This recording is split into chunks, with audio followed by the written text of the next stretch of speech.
தேவி ஆபீஸுக்கு இன்னும் புறப்படல? இதோ ரெடி ஆயிட்டேன்.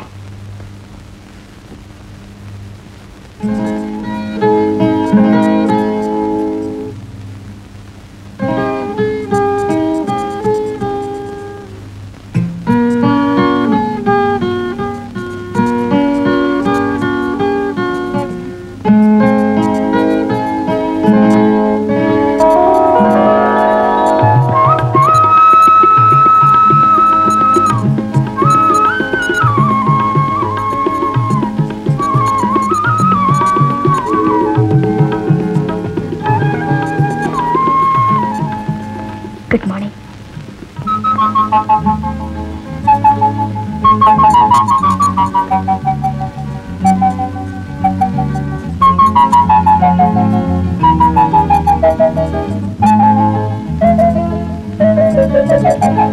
ஏடா ஏதோ பேசணும்னு சும்மா உட்காந்துருக்க, என்ன விஷயம் சொல்ல? ஒண்ணு இல்ல, ஒரு பொண்ணு என்ன வழக்கமா பாத்துக்கிட்டு இருக்கா. அவ வந்து திடீர்னு குட் மார்னிங் சொன்னா என்னடா அர்த்தம்? டேய், உனக்கு ஒரு ஆம்பளை குட் மார்னிங் சொல்றது வேற, ஆனா உனக்கு ஒரு பொண்ணு குட் மார்னிங் சொல்றான்னா அதுக்கு என்ன அர்த்தம்? இத பாரு, நாளைக்கு காலையில நீ தேவிக்கு குட் மார்னிங் சொல்லு. அவ பதிலுக்கு குட் மார்னிங் சொன்னா கண்டிப்பா அவ உன்னை லவ் பண்றா. Good morning.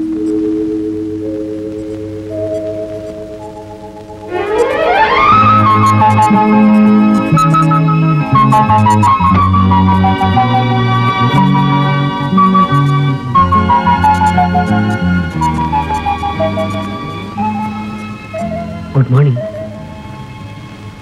Good morning. அன்புள்ள ரசிக பெருமக்களே, எங்களது தி எக்ஸலன்ட் அசோசியேஷன் பெருமையுடன் அளிக்கும் தழுவாளர்களின் நாடகத்தை கண்டு ரசிக்கிறீர்கள். நாங்கள் முன்பு கூறியபடி இந்த நாடகத்தின் ஆரம்ப நேரத்தில் நடந்த 10 குழுக்களில் பரிசு எண் 247 செல்வி தேவி என்ற பெயருக்கு கிடைத்துள்ளது.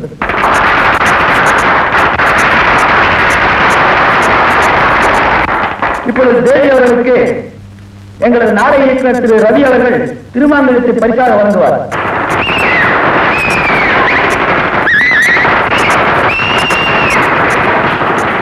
ஏங்க, நேத்து என் நாடகத்தை பாத்தீங்க, ஒண்ணுமே சொல்லல.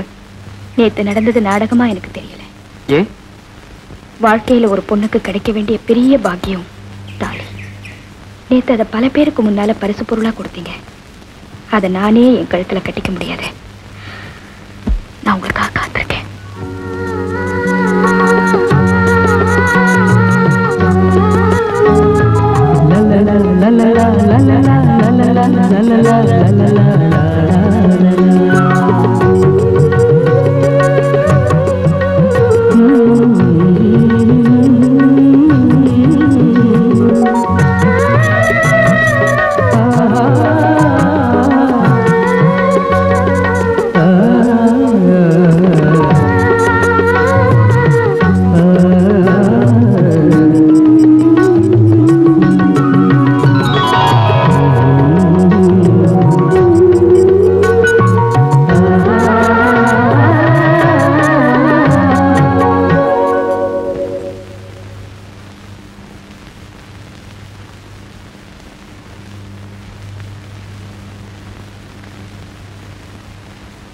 நில்றா, கதவை சாத்திரே, சாத்திரே.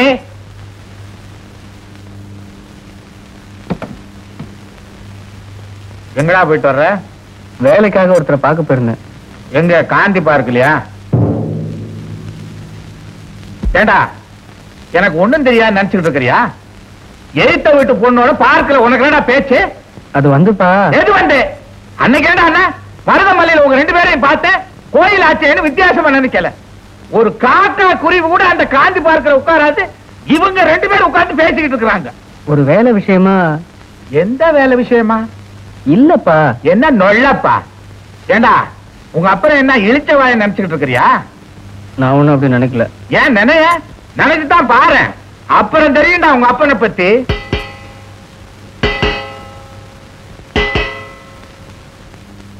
கேட்டியாடி, ஆராய்ச்சி மணி அடிக்குது. அங்க என்னடா பாருவ? இந்த பாருடி, முதலும் கடைசியுமா சொல்றேன், வேலை விஷயமா கூட அந்த பொண்ணுகிட்ட இவன் பேசுறத பார்த்தேன்.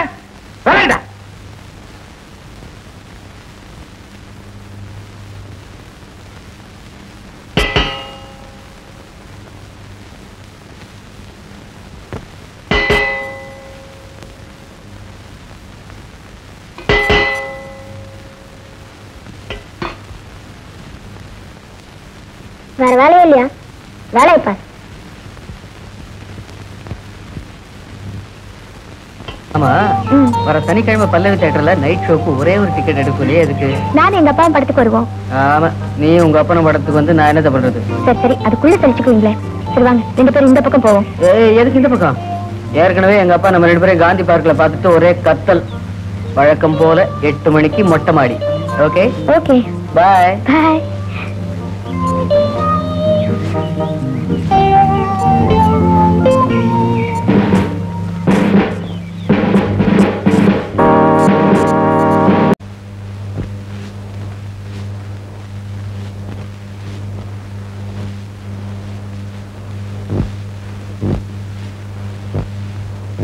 என்னடா இது சத்தம்?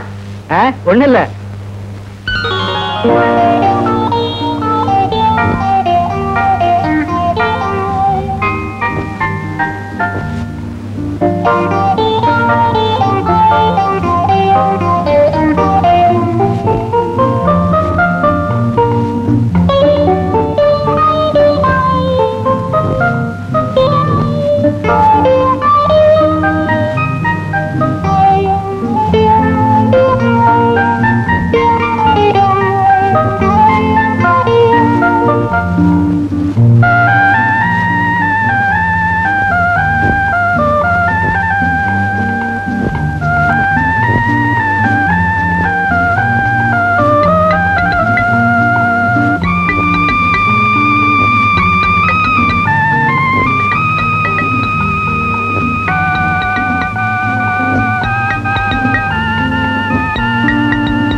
கங்க்ராச்சுலேஷன்ஸ்.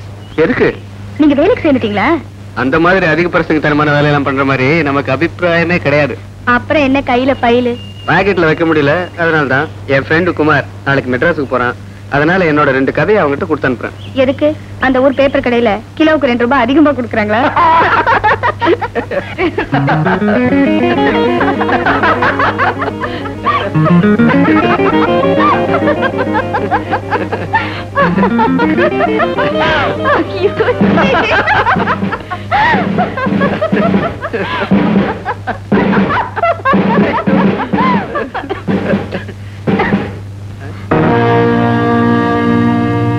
பரவாயில்ல, உட்காரு. யாராவது பார்த்தா தப்பா நினைச்சுக்க போறாங்க. Please sit down.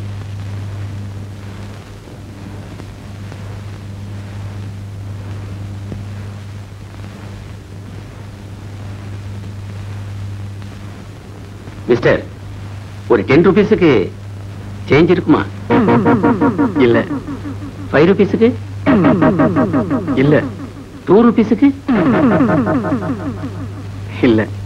1 ரூபாய்க்கு சில்லறை இருக்குமா? இல்ல. 1 ரூபாய் கூட சம்பாதிக்க வழி இல்லாத உனக்கெல்லாம் எதுக்கடா லவ்?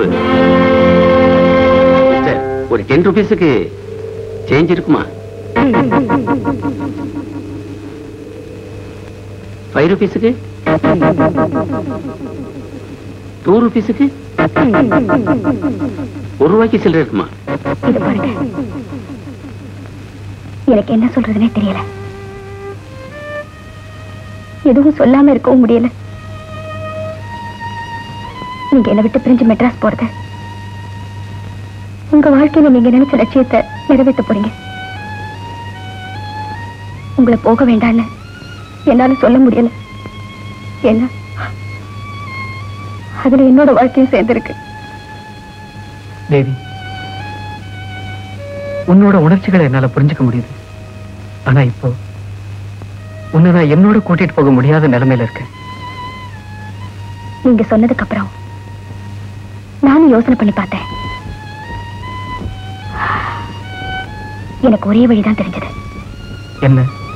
கொஞ்சம் இருங்க வரேன்.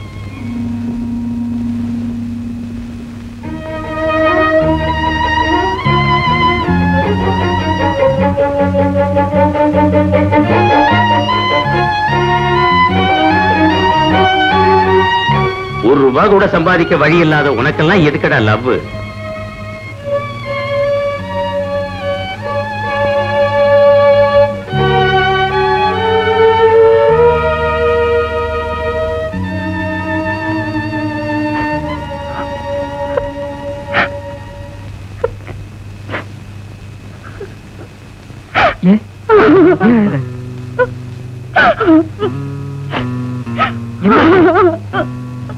எதுக்காக அழற?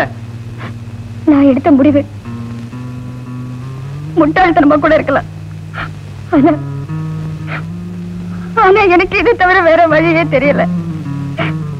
நீ என்ன சொல்ற? நீங்க போறதுனால தயவு செஞ்சு இந்த தாலியை கட்டிட்டு போங்க.